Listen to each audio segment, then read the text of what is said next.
Bienvenidos a la clase. Hoy vamos a continuar con fibras ópticas, la segunda parte.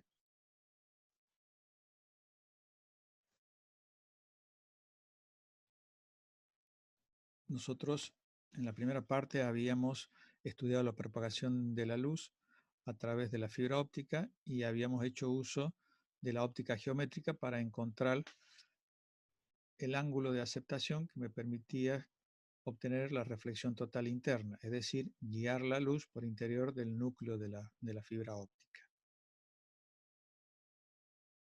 Ahora nosotros vamos a hacer uso de la óptica ondulatoria, que involucra a dos fenómenos que son el de interferencia y el de coherencia. Nosotros, si disminuimos el diámetro de la fibra, se presentan el carácter ondulatorio de la luz. ¿Por qué? Nosotros estamos trabajando en el orden de magnitud de 25.000 GHz. Fíjense que, para comparar, la tecnología DSL trabaja en el orden del megahertz. O sea, si ustedes están recibiendo esta señal a través de ARNet, ustedes están trabajando en el orden de 1 megahertz, en el caso que sea DSL, o VDSL2, que es la tecnología de mayor ancho de banda, 30 megahertz. Están recibiendo una señal de 30 megahertz.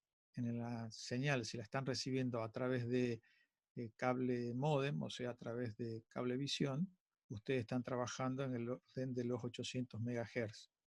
Pero acá, cuando hablamos de fibras ópticas, decimos que estamos trabajando con señales del orden de los 25.000 GHz. Eso involucra que vamos a trabajar en el orden del infrarrojo, como ya habíamos visto, pero cuando nosotros hablamos del orden del infrarrojo, estamos hablando de que las longitudes de onda de las señales que vamos a inyectar van a estar entre los 800 y los 1600 nanómetros.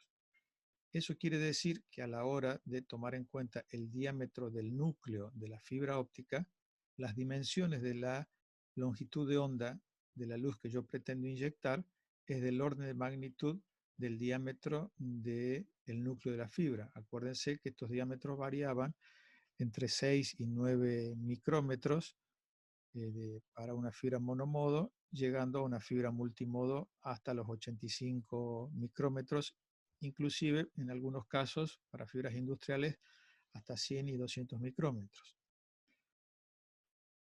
Eso significa que cuando nosotros trabajamos en estos niveles de dimensión entre la luz que yo pretendo asociar a la fibra óptica y el diámetro del núcleo, se presentan fenómenos como el concepto de coherencia y el concepto de interferencia. Entonces vamos a empezar a analizar el concepto de coherencia. Nosotros decimos que la luz, por ejemplo, la luz blanca es la suma de frecuencias de luz de distintas frecuencias, que sumadas nos dan la luz blanca. No solamente de distintas frecuencias, sino que la fase también se está variando a lo largo de su propagación. Eso implica que si yo tengo, por ejemplo, una luz monocromática de una lámpara halógena, voy a tener que todas van a tener la misma frecuencia, pero cuando se propagan la fase va a ir variando. Acuérdense que una onda electromagnética estaba compuesta de la variación de un campo eléctrico que generaba un campo magnético, y el producto de estos dos vectores generaba una dirección de un vector que indicaba la dirección de propagación de esta onda. Entonces, si esta onda a lo largo de su propagación en el espacio mantiene constante su fase, decimos que estamos en presencia de una luz coherente, como es el caso del láser. Y de lo contrario, nosotros tenemos una luz no coherente o incoherente. No sé si hasta allí me están siguiendo. ¿Hay alguna duda hasta aquí? Bueno, lo pueden expresar a través del chat o abriendo sus micrófonos. Entonces decimos, luz coherente la fase se mantiene constante a lo largo de toda la propagación. Luz no coherente, las fases van variando. Un ejemplo de luz no coherente o incoherente, como la quieran denominar, es la luz incandescente. En cambio, el láser es una luz coherente. Vamos a ver para qué nos sirve este concepto de luz coherente.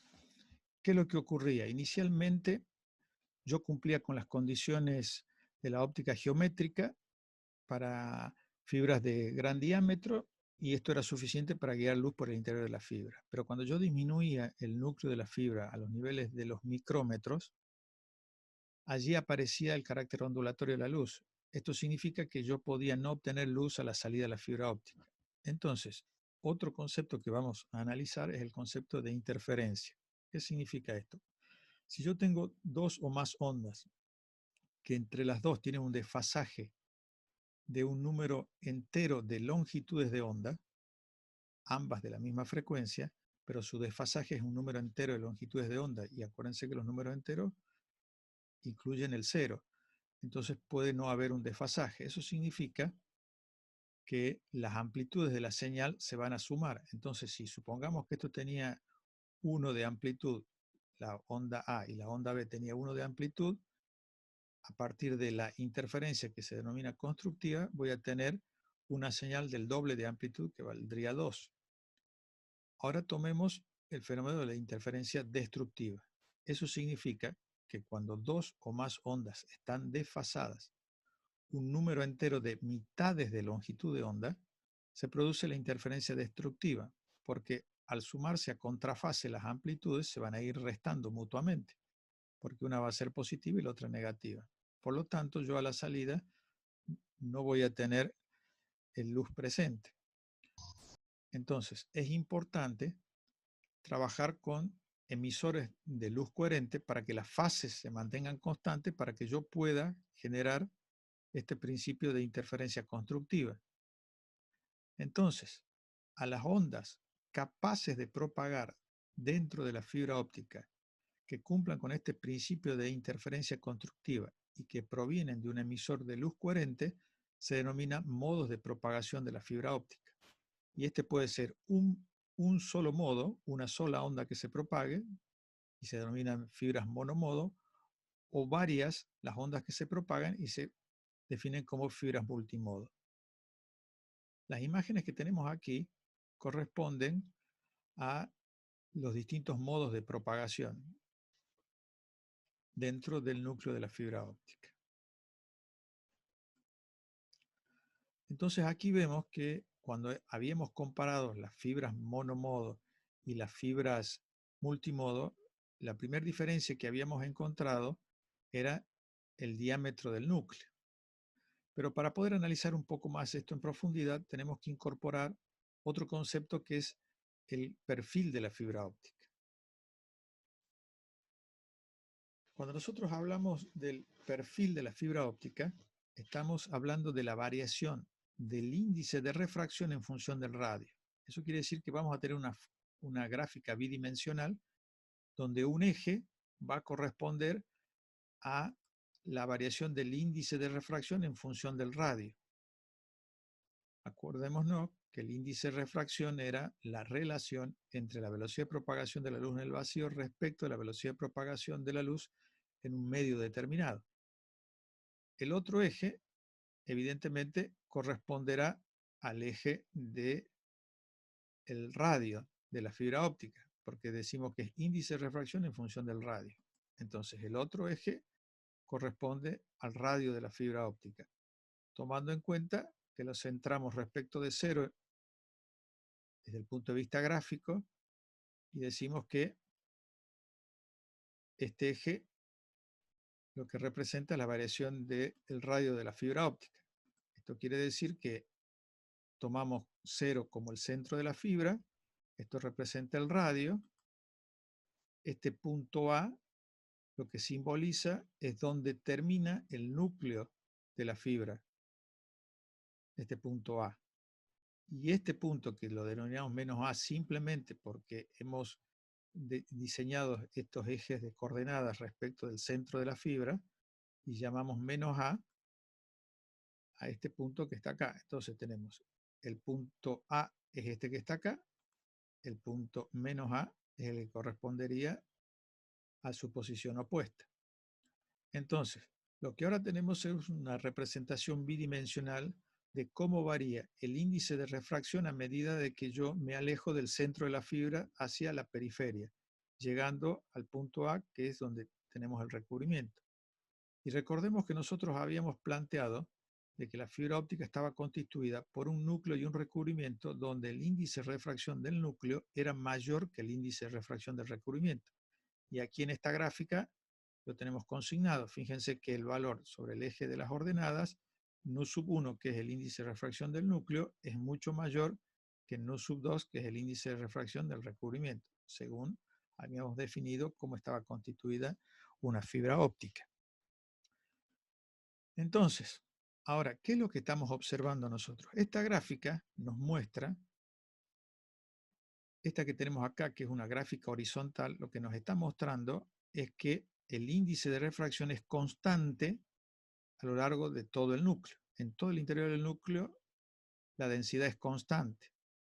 ¿Qué significa que la densidad sea constante? Significa que las distancias interatómicas entre el oxígeno y el silicio van a ser todas exactamente iguales. Por eso su densidad es constante. En cambio, esta gráfica que tenemos acá, que es una variación gradual del índice de refracción, lo que nos está indicando es que va disminuyendo la densidad a medida que me alejo del centro de la fibra. A medida que me alejo del centro de la fibra, va disminuyendo su densidad. Por lo tanto, estas distancias interatómicas van a ir aumentando, porque la densidad va a ir disminuyendo de este medio material que dijimos es dióxido de silicio.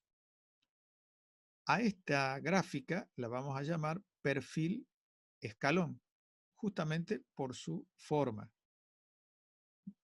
El perfil escalón implica que la densidad del núcleo de la fibra es constante. No hay variación del índice de refracción a lo largo de todo el núcleo. A lo largo de todo el núcleo, entre menos A y A, no hay variación del índice de refracción. En cambio, a este otro perfil lo vamos a llamar perfil gradual o perfil exponencial por el tipo de variación que tenemos de la densidad respecto del centro del núcleo. Entonces, recordemos que el índice de refracción lo que me está mostrando acá es que va disminuyendo a medida que me alejo del centro de la fibra. ¿Cómo varía? Varía exponencialmente. Luego tengo esta otra gráfica. Esta otra gráfica me está mostrando que tengo una variación lineal del índice de refracción a medida que me alejo del centro de la fibra. Eso significa que estas distancias interatómicas van a ir variando linealmente. ¿Cómo sería un ejemplo? Si yo tengo acá un átomo y la distancia interatómica es de 1 nanómetro, para el perfil escalón todas las distancias serían iguales a 1 nanómetro. En cambio, para esta de perfil lineal, lo que está disminuyendo es la densidad. Por lo tanto, si supongamos que este átomo corresponde al centro de la fibra, yo acá tendré 1 nanómetro, acá 2 nanómetros, acá 3 nanómetros. Lo que está implicando es que la densidad está variando linealmente. A este perfil, por su forma, se lo llama perfil triangular o perfil lineal. Lo importante es que hay un parámetro, que son los parámetros G, que están asociados a cada uno de estos tipos de perfiles. Para el caso del perfil escalón, el parámetro G asociado tiende al valor infinito. Para el perfil gradual, G es igual a 2 y para el perfil lineal, G es igual a 1. Ya vamos a ver para qué nos sirven este tipo de parámetros.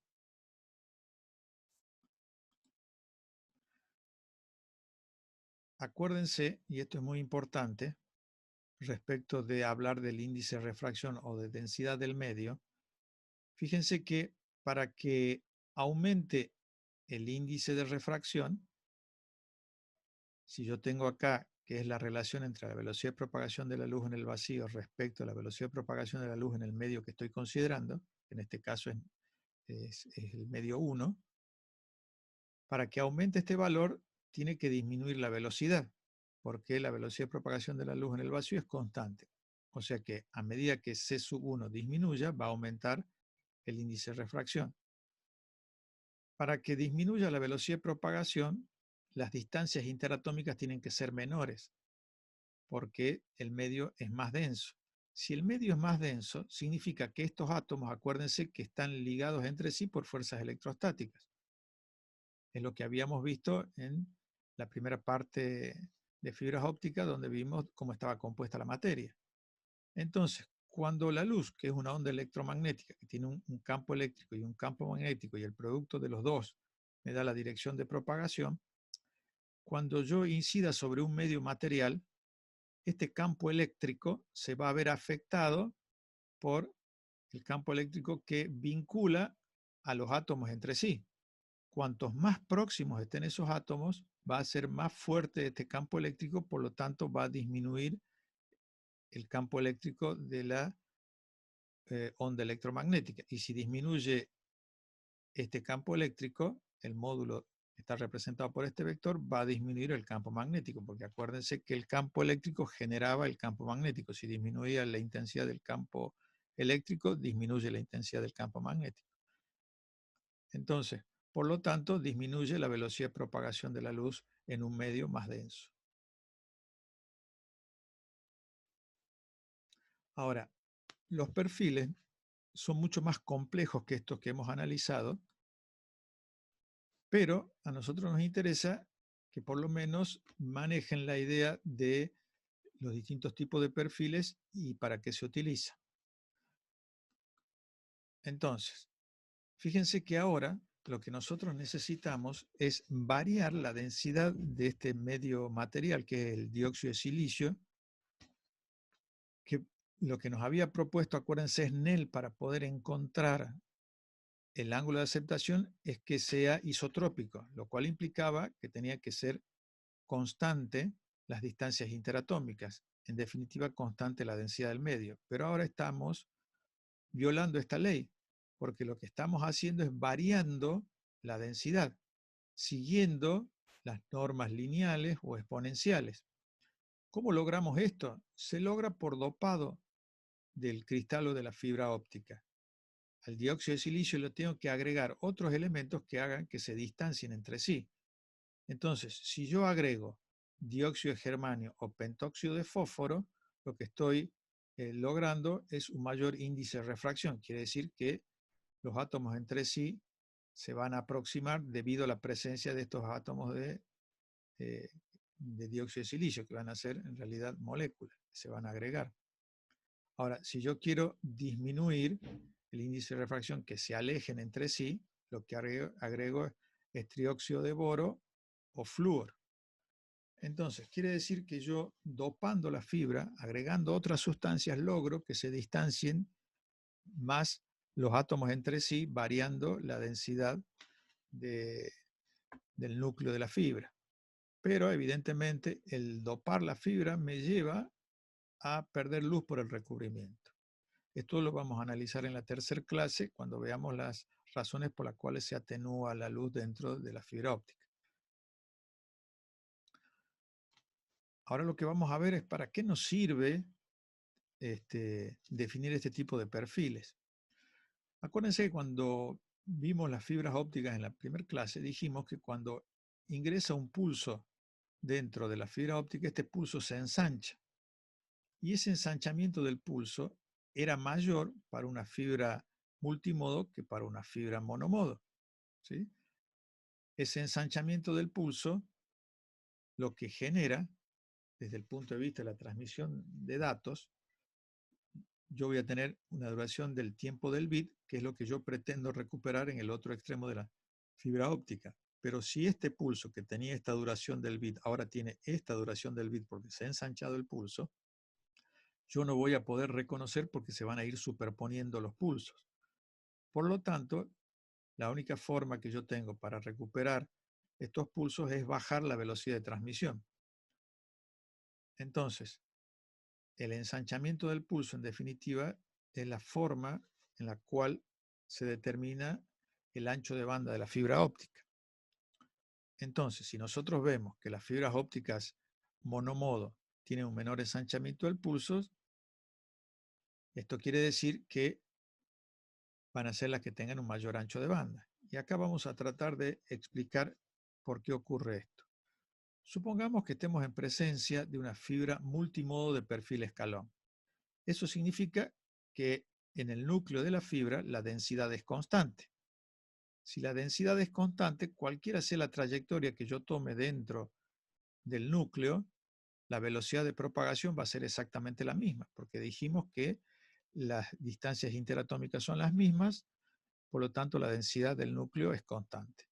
Entonces, supongamos que yo inyecto un pulso de luz y se propaga, como es multimodo, por múltiples modos de propagación.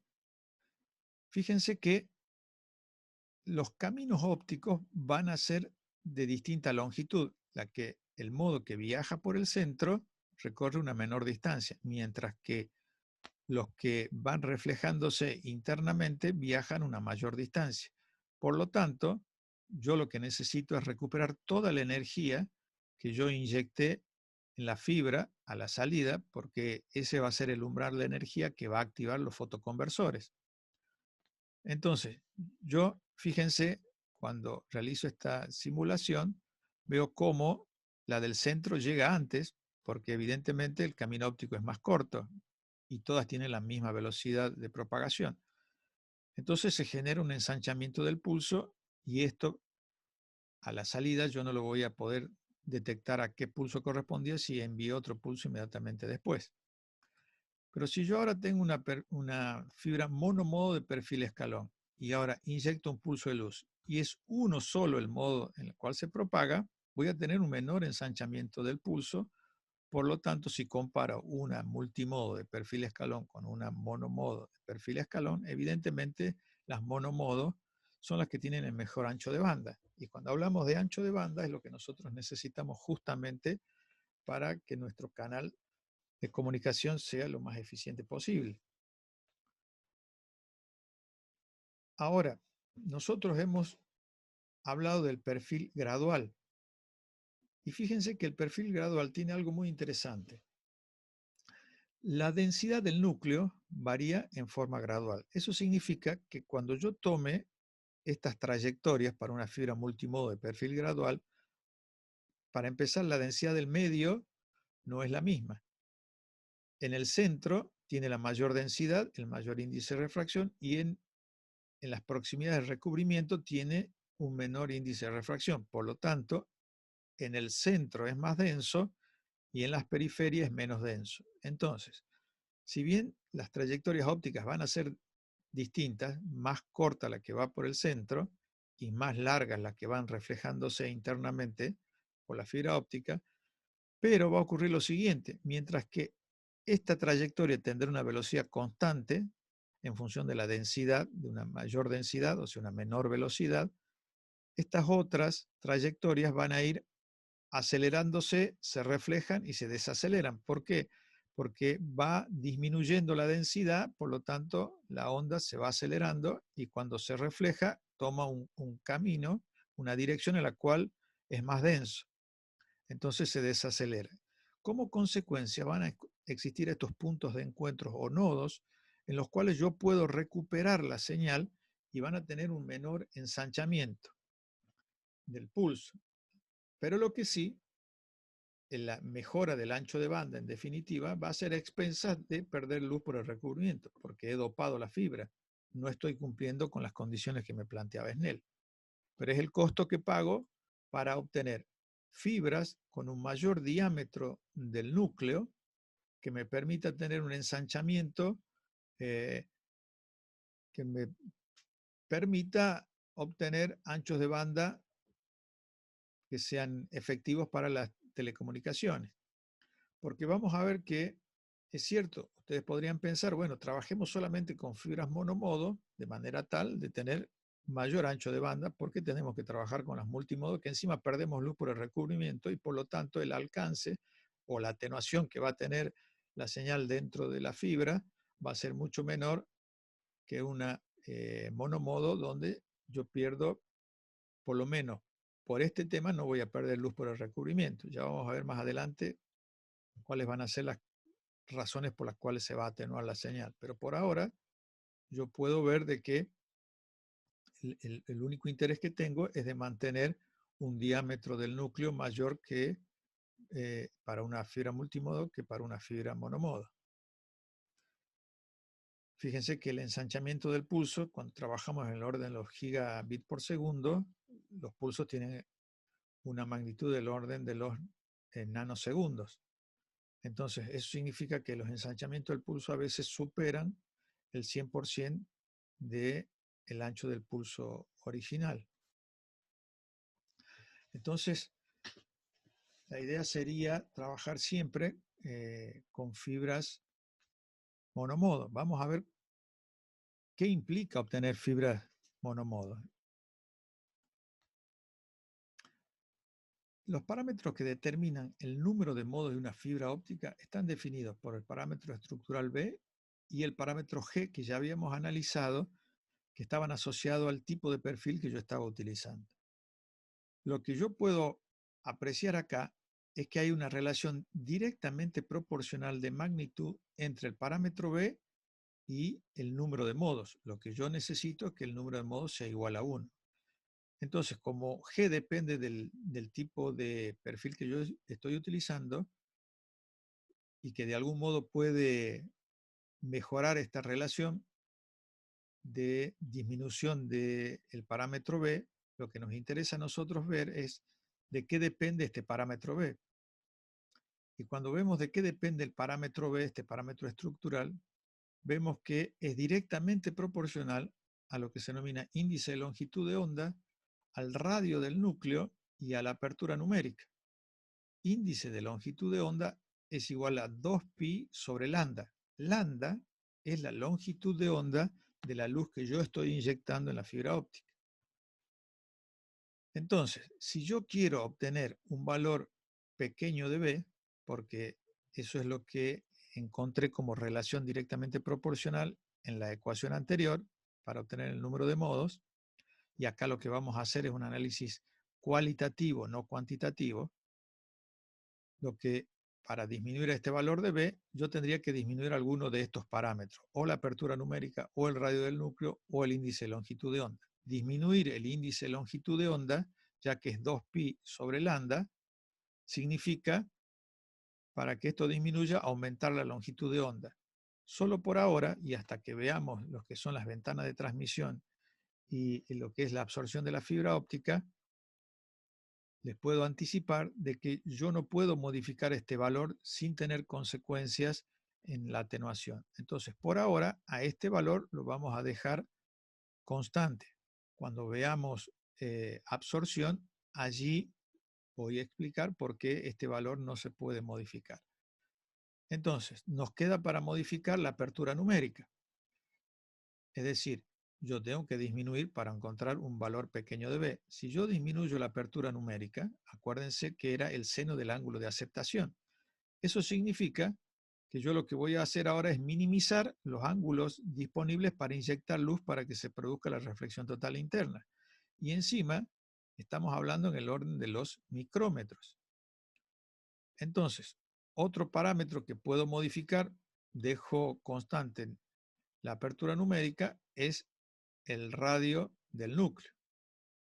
Lo que efectivamente se hace, por eso es que nosotros tenemos esa gran diferencia en una fibra monomodo respecto a una fibra multimodo. Acuérdense que acá hablábamos de entre 6, 8 y 9 micrómetros el diámetro, o sea que estamos hablando de 3, 4 o 4,5 micrómetros para el radio del núcleo. En cambio, en una fibra de perfil gradual podemos tener un diámetro del núcleo de 60 y hasta 80 micrómetros. Esto va a tener una influencia radical a la hora de querer empalmar dos fibras ópticas o querer inyectar luz desde un fotoconversor a una fibra óptica monomodo. Entonces, vamos a ver que por practicidad y para usar conectores más económicos, voy a hacer uso de las fibras multimodo cuando las distancias no sean muy elevadas, porque voy a estar perdiendo mucha luz por el recubrimiento debido a que no estoy cumpliendo con la ley de Snell.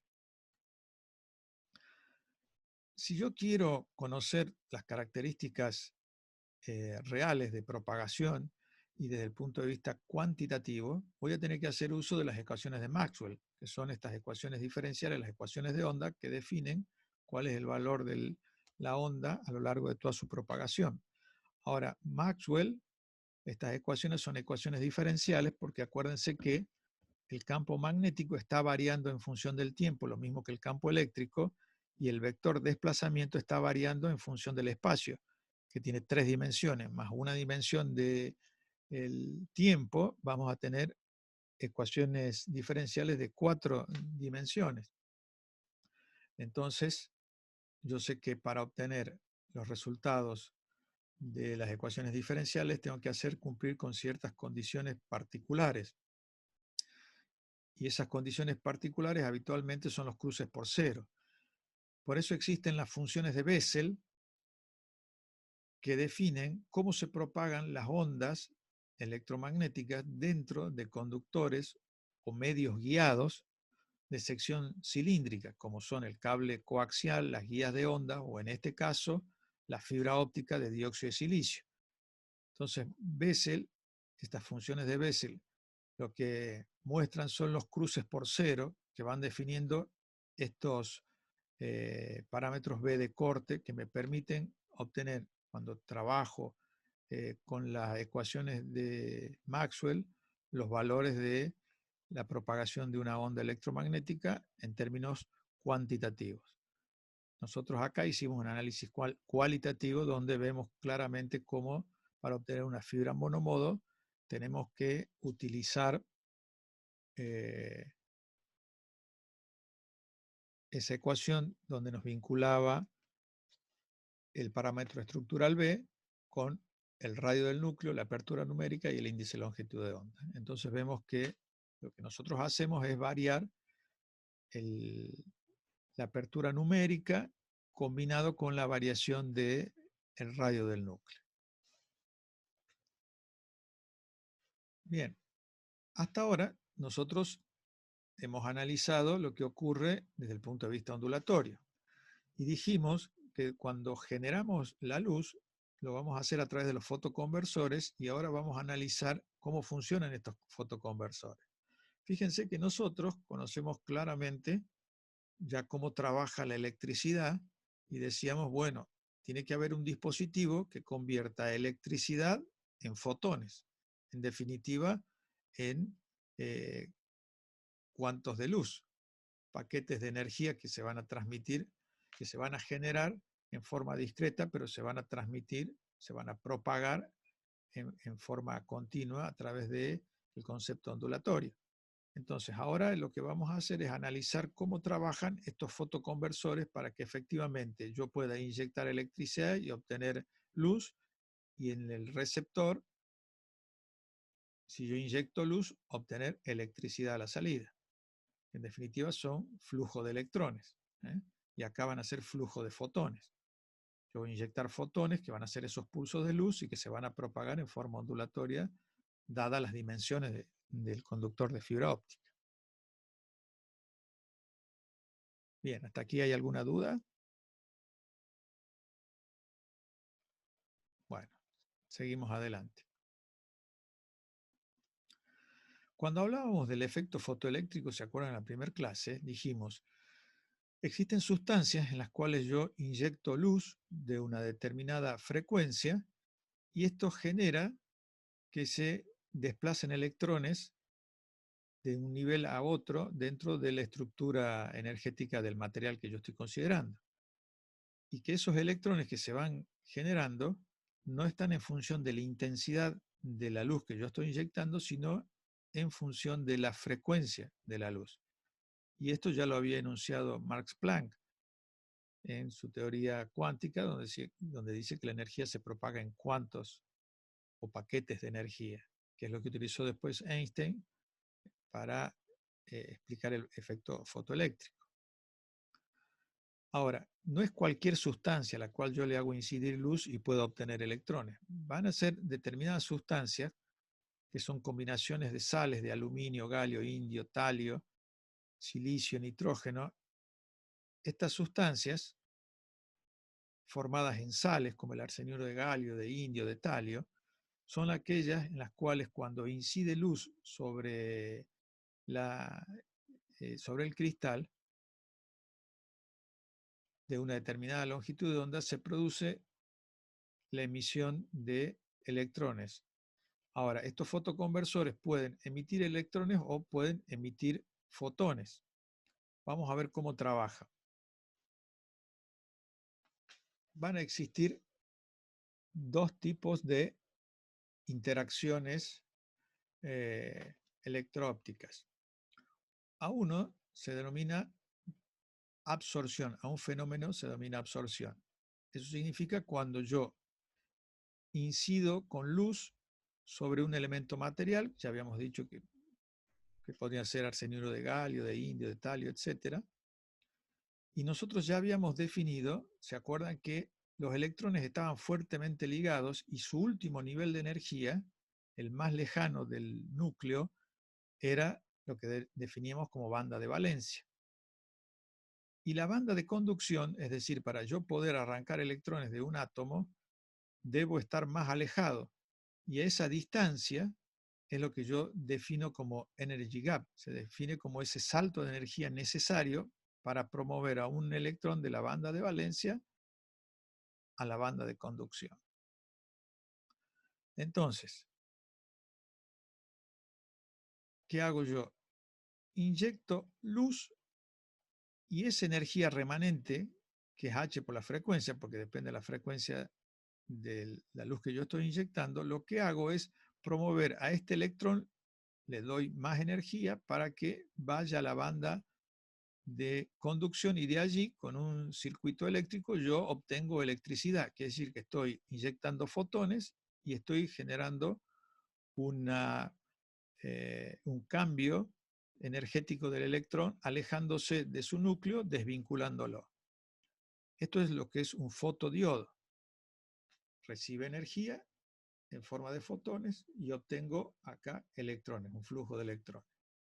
Después tengo otra interacción, que es la emisión espontánea por recombinación. Eso significa que ahora yo en la banda de conducción lo que aplico es una diferencia de potencial, de manera de saturar esta banda de conducción de electrones, los cuales se van a recombinar a la banda de valencia. Ahora, este salto de energía, fíjense que en este caso yo voy a tener una energía remanente porque pasé a un nivel menor de energía. Por lo tanto, voy a emitir luz, como lo había definido Planck, con un salto de energía definido por H por la frecuencia, que es un fotón, la energía proveniente o que le corresponde a un fotón. Luego tengo otra opción de trabajo, que es a través del láser. El láser es amplificación de luz por emisión estimulada de radiación, de su definición en inglés. ¿Cómo trabaja este sistema? Cuando vimos tanto la absorción como la emisión espontánea, es por cada fotón promuevo un electrón, por cada electrón que es saturado y ha pasado a la banda de valencia, se obtiene un fotón. En cambio acá es donde yo voy a trabajar con sustancias que cuando exista una recombinación, esa recombinación no va a ser uno a uno, sino lo que se denomina en avalancha. Una gran cantidad de elementos se van a recombinar, una gran cantidad de electrones se van a recombinar.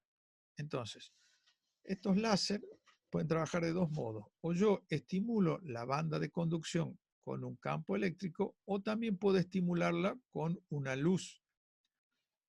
Excitar a los átomos existentes en este medio material, los excito con luz, con lo cual lo que yo provoco es una recombinación a un nivel más bajo de energía de estos electrones, y estos van a generar una emisión en avalancha de fotones. Ahora, el láser tiene dos espejos acá. Uno se va a llamar espejo colimador y otro va a ser un espejo absoluto que va a reflejar todo tipo de señales, mientras que esta, cuando la señal tenga una determinada potencia, va a dejar pasar la señal. En este caso van a ser los fotones.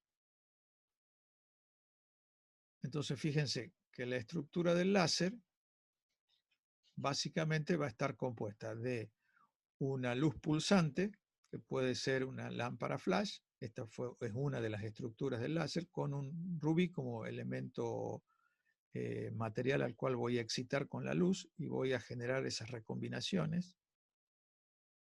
Esto significa de que la longitud de onda con la que yo estoy excitando va a ser exactamente igual a las longitudes de onda que se van a producir cuando se genere la recombinación por avalancha.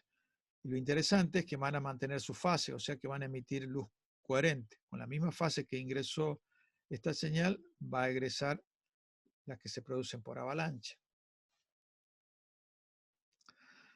Entonces vamos a ver cómo funciona esto. Nosotros dijimos, yo hago incidir luz sobre una estructura atómica, que en este caso puede ser el rubí, y yo allí, cuando esto ocurra, los átomos van a ser excitados. Cuando estos átomos se exciten, van a pasar de su estado natural, que acá el estado natural sería en rojo y el estado excitado en azul. Quiere decir que cuando está en estado natural, los electrones que contienen estos átomos van a estar en mayores niveles de energía y cuando son excitados van a pasar a un nivel menor de energía y van a emitir luz. Y no va a ser uno a uno, sino que va a ser en avalancha. Quiere decir que voy a generar gran cantidad de fotones que